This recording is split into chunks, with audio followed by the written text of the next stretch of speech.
Good afternoon. This is Omar Brownson, co-founder and CEO of gthx. I'm so delighted to be with each of you today as we practice gratitude together. Gratitude makes visible what we value, and it's a reminder that what we take for granted, we make invisible. Today, I'm so excited to have Terces Engelhart join us. Terces is a beautiful human being who has inspired me so much. And just a quick little bit about her, and I really want you to hear from her directly. But her first sort of entrepreneurial endeavor related to gratitude was actually creating a board game uh, called the Abundant River, I believe. Um, and I actually have two versions of it. I have the full-size version as well as the travel version, which I was able to find.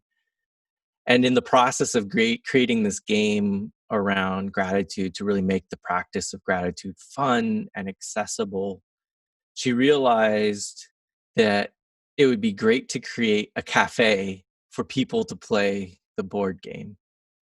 That one cafe turned into many more. And she and her husband co-founded Café Gratitude and many other restaurants. She then went on to launch a regenerative farm called Bee Love Farm, which I've had the fortune of visiting with my family in Vacaville. My two daughters felt like it was the Disneyland of farms because they got to milk a cow, pick eggs from ducks and chickens. And to this day, they can tell you how soil can help capture carbon and be part of our solution for climate change. Terces is such an inspiration because she really leans into a sense of uncertainty. One of my favorite poems that recently came back to me after 25 years ago when I saw it written on a wall in a pottery shop in Bellingham, Washington. And it said, "In search of answers, I sought God. In search of God, I sought faith. In search of faith, I sought to believe. In search of belief, I sought truth. And in search of truth, I asked questions." I recently realized that the poem actually is unfinished, because to be able to ask questions, you have to have a certain sense of courage. And to have a certain sense of courage, you actually have to believe in a certain amount of love. And so to me, Terces embodies that love because she has that courage to just go and ask questions, even when the answers are so uncertain.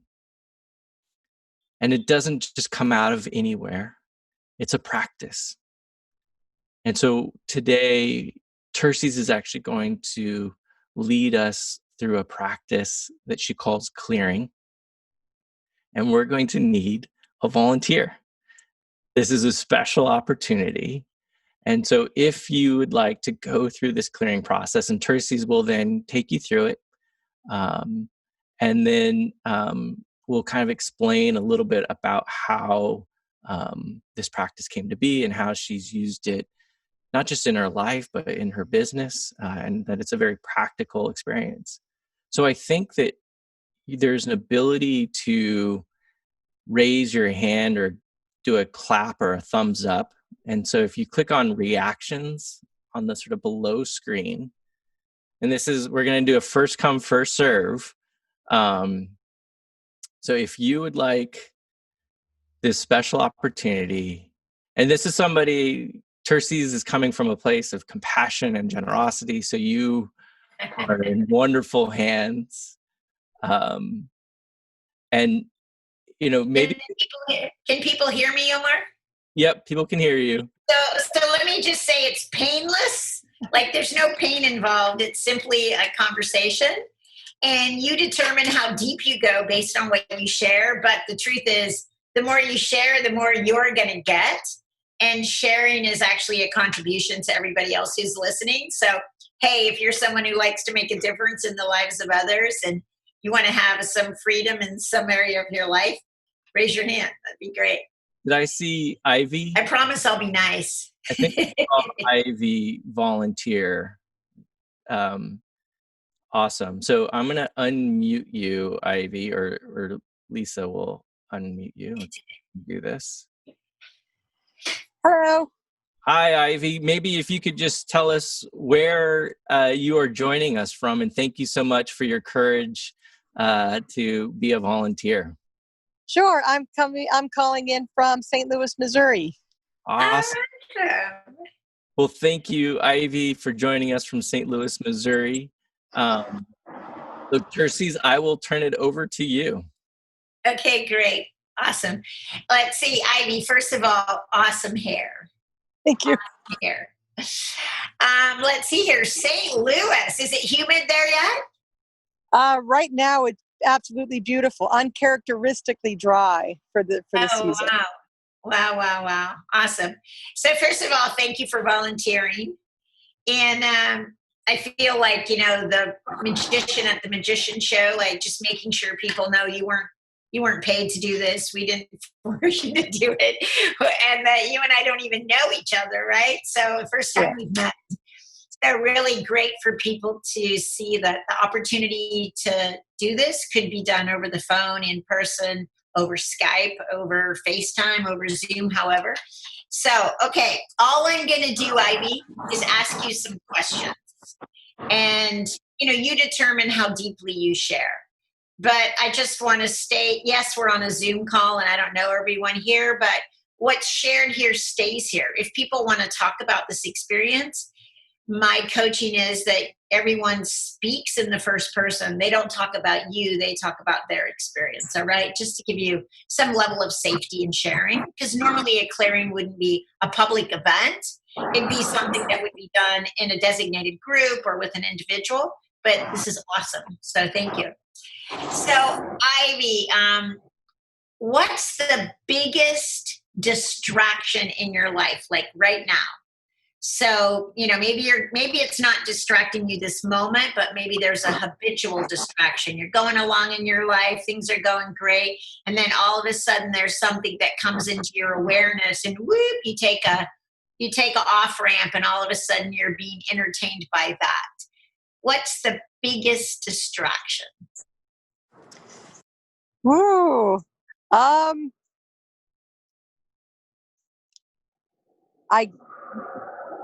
I guess when people contact me when they are seeking some type of counseling, if you will, and I can very easily go down a rabbit hole with that person. And just a little bit of backstory is I am a grateful recovering alcoholic and drug addict, and I am a leader in the recovery community here in St. Louis.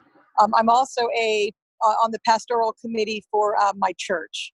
So so a lot of people will come to me, and I hate to use the word dump, but that's kind of how it feels.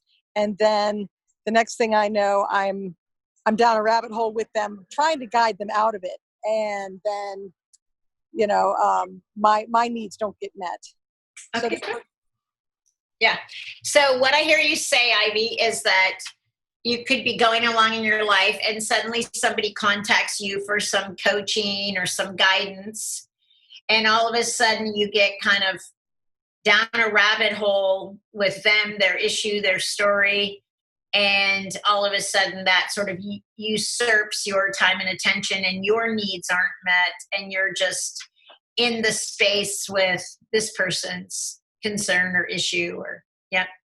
Yeah, and there's a little bit of guilt associated with it because I do love to serve, Got it. And so. Well, that's my next question is, when that happens, how do you feel? So guilt is one of the feelings. So just look for a second. You've just gotten diverted and you're heading down a rabbit hole with someone and their concerns. and there's a sense of guilt because you should be just happy to do that or whatever, right? You love to do it. And what else? What are the other feelings? Frustration, because the person, I can give suggestions. I certainly can't tell people what to do, but I'll give suggestions and then they choose not to follow them. And then they wonder why things aren't better for them.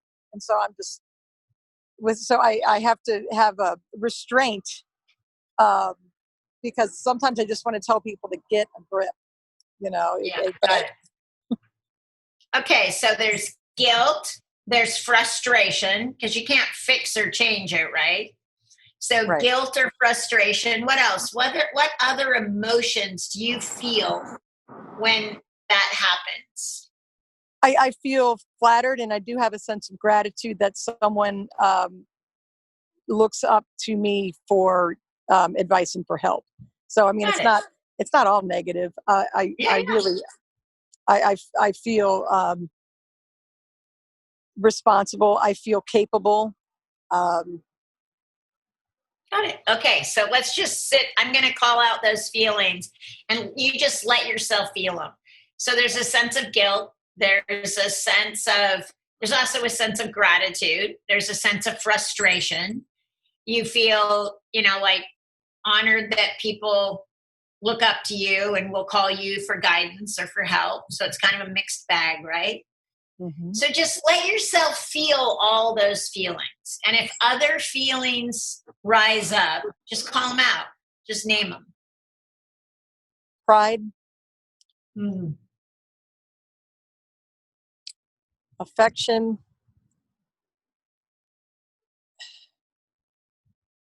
some self-doubt. Got it. So pride, affection, self-doubt. Great. All right. Just sit with that for a moment. And then when you're ready, when you actually can feel those feelings, you don't push them away or do anything with them, let me know. And then I'm going to ask you another question. It's kind of a lot to feel all at once. Yeah, I get it. I do.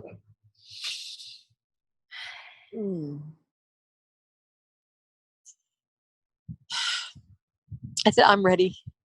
All right, great. So first of all, Ivy, thank you. Thank you for trusting me. Thank you for sharing. So the next question I want to ask you is, if you look at your life right now exactly the way it is, what do you love about your life?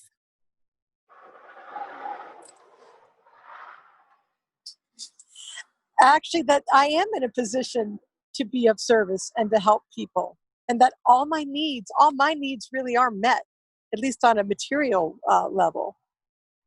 I have such great security, and I myself have quite a bit of emotional support.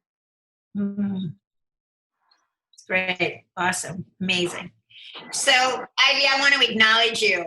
And what I want to acknowledge you is for really being courageous, being a courageous woman, someone who's willing to walk their talk, someone who's willing to show up on the chance that they might make a difference. The courage that I'm present to when you share with me is stunning. And thank you for being a courageous human being. Amazing, amazing. That's it. Right on. How do you feel? What's your experience right now if you just check in with yourself? I feel like I've an acceptance, like it was okay. It's okay to feel that whole mixed bag of emotions, that each one is valid and okay, and that I don't have to be anybody that I'm not, and yes, I love helping people, and yes, at the same time it can be frustrating, and at the root of it is fear and insecurity that I'm not enough, Yeah, got it. and then it was like having all these beautiful stones and gems on a table before me, and each, whether they're dark or light or sparkly or dull, they're all mine. Yeah. and they all have value. So Awesome. thank you for that. Yeah, you're welcome. Awesome, Ivy. Thank you so much. I appreciate you volunteering. Sure. So I just want to share with you all, and Ivy, I think this will be valuable for you. So if you're someone who sees yourself or is even in the position to coach or counsel people, you know, sometimes we know we don't have people's answers. And if you look at what I did, the reason that we've been able to incorporate this into a business environment. So for 16 years, thousands of people have been being cleared in our organization. Everyone gets cleared before they serve people, and we own lots of restaurants. So it's the biggest benefit that we offer. I think we spend more money on the hours on the clock clearing people than we do on healthcare, because we actually think this is the mental well-being. And what I did was I simply asked you to check in with yourself and see what interrupts with your ability to just stay present. And then all I did was recreate, or in the world of counseling, they call it mirroring now. I just said back to you as verbatim as possible what you said to me. So I didn't do anything. I just repeated back. There's something powerful that happens when we hear our own words said back to us. And then you kind of transitioned beautifully, but I asked you, when you're having that experience, how do you feel? And that's moving somebody from a mental construct, from their head to their heart. And that's the feeling realm. And then I asked you how you felt. And I don't know, you did a really beautiful job of getting to your feelings. Really beautiful. And then I recreated those feelings. I said back to you the feelings that you shared with me. And I don't add anything, subtract anything, say it in a different way. I just say what you said. And again, I ask you to go ahead and feel that. I thank you for sharing. And then the last step is something you can also incorporate individually and utilize in your life. I highly recommend it. And it's acknowledgement. It's about seeing the best in other people. In the spiritual realm, it's about calling forth the divine in one another. It's calling forth a quality, a way of being that perhaps you've lost sight of, maybe never seen in that person. They've maybe never actually demonstrated that quality, but it doesn't matter, because we all know that we have all these qualities, whether they're expressed or not. And when you call them out, when you give them a name, they show up. It's just like when you go to school, I don't know if they do this anymore, but when you go to school and they call your name and you say here or present, it's like you show up. The same is true if you call out compassion or kindness or generosity or courage, or that quality begins, oh, you called me, it shows up.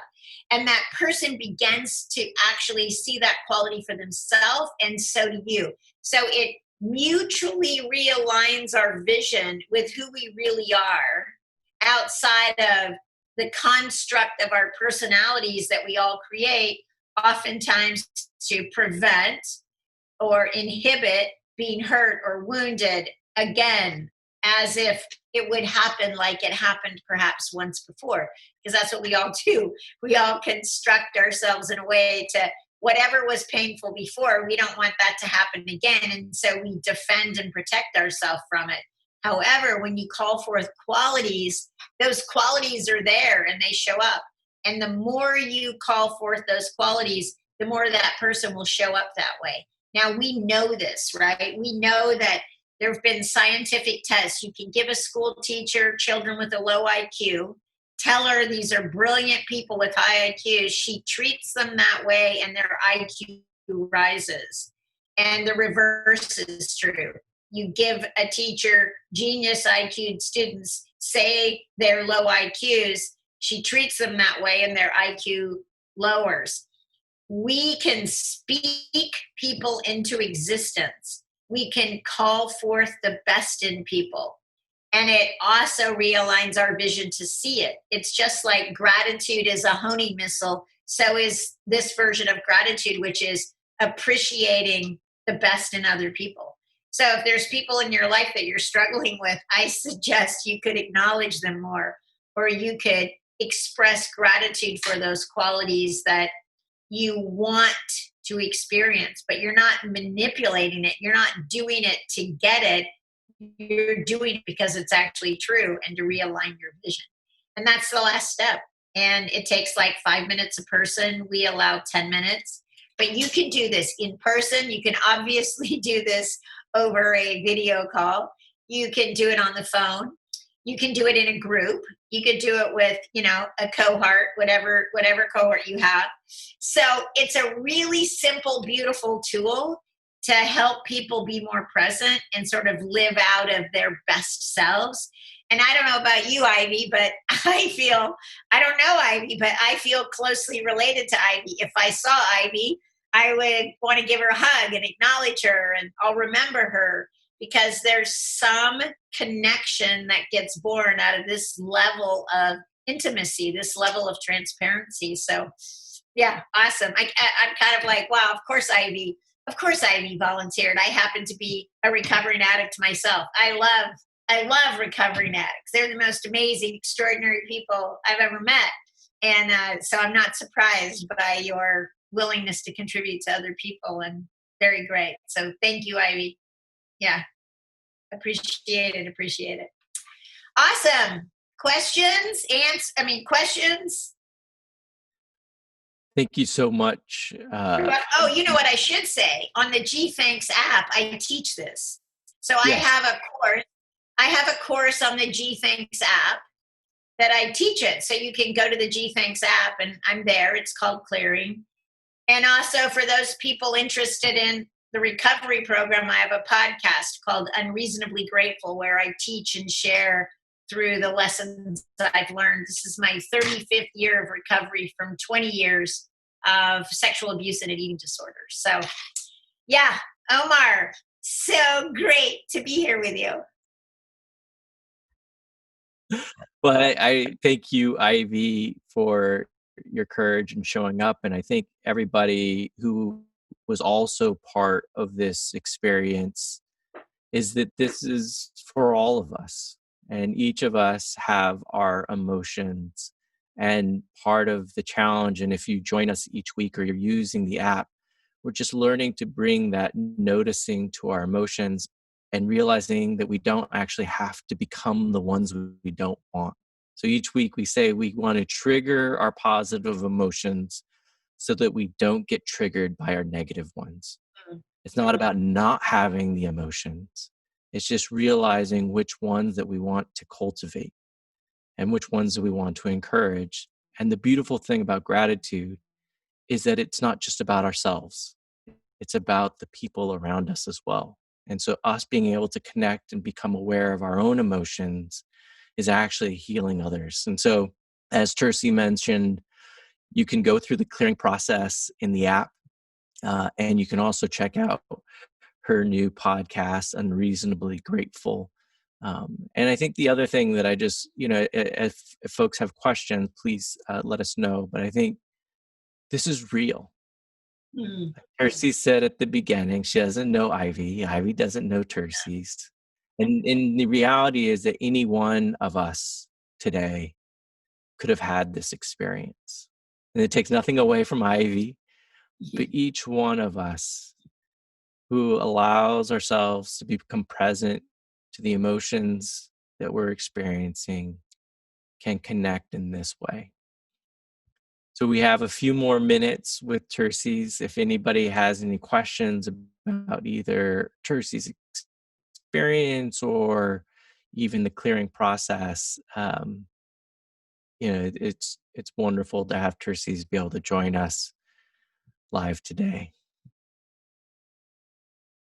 So there's a question in the chat. I'm an elementary school librarian. How can I incorporate gratitude strategies into my lessons? Terces, do you have any? Well, so one of the most beautiful ways to do it is to ask people what they're grateful for. When we started the business, all we did was, instead of saying like, how are you? We would just say, what are you grateful for today? It's super simple. I mean, the thing about gratitude is it nows. I know this isn't proper English. It nows your mind. It brings you into the present moment. And it's only in the present moment where you actually have a say about how it's going to go for you. You get to choose. Free will and choice exists in the present. So, you can ask people what they're grateful for. You can ask people what they'd like to be acknowledged for. You can acknowledge people. Acknowledgement is a form of gratitude. It's like calling it forth. I always say lead by example. You can always say to somebody, hey, can I share with you what I'm grateful for? Go first. And then you share and then ask them, how about you? What are you grateful for? Because oftentimes it's kind of like opening a door. You step through it first, and then it's a little easier for the people to step through it behind you. So, I think, yeah, I love it. I say it takes no special equipment, and you can do it anytime, anywhere.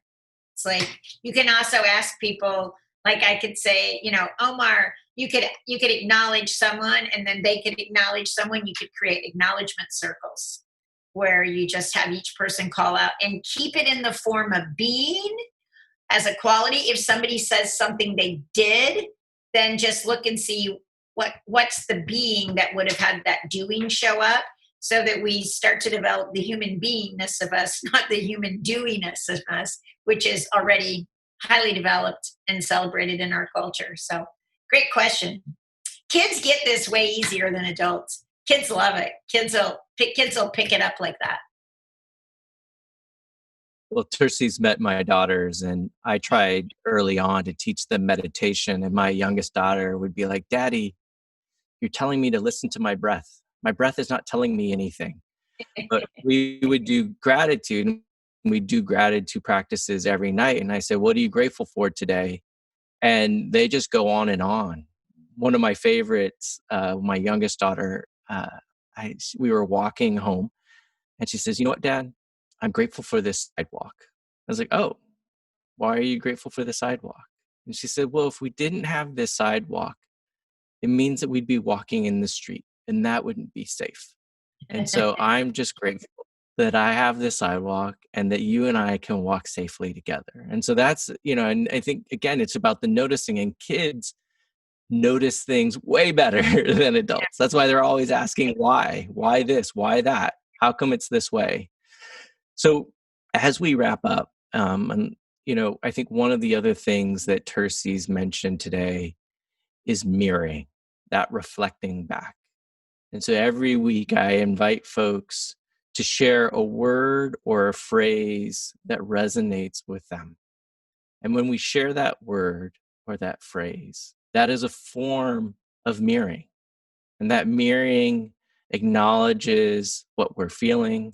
And that resonance is something that we actually are all sharing, but we don't know unless we say it. And so as we close, and then, if Terces has any last things that she wants to say, but I invite you in the chat to share a word or a phrase that resonated with you, so that this moment is not just our own, but something that we are building together.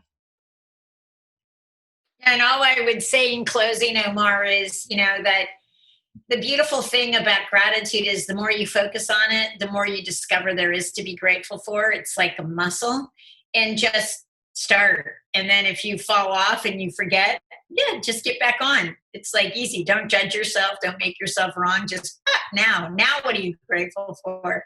And there's an endless number of things to be grateful for, regardless of what the circumstances are. Because gratitude's not based on circumstances. Gratitude's actually a quality and expression that we always have access to. So awesome. And I just want to thank everyone. Thank you so much. Love how many people showed up. Thank you, Omar, for partnering with us and for doing the work to get gratitude out there in an app. And super appreciate it.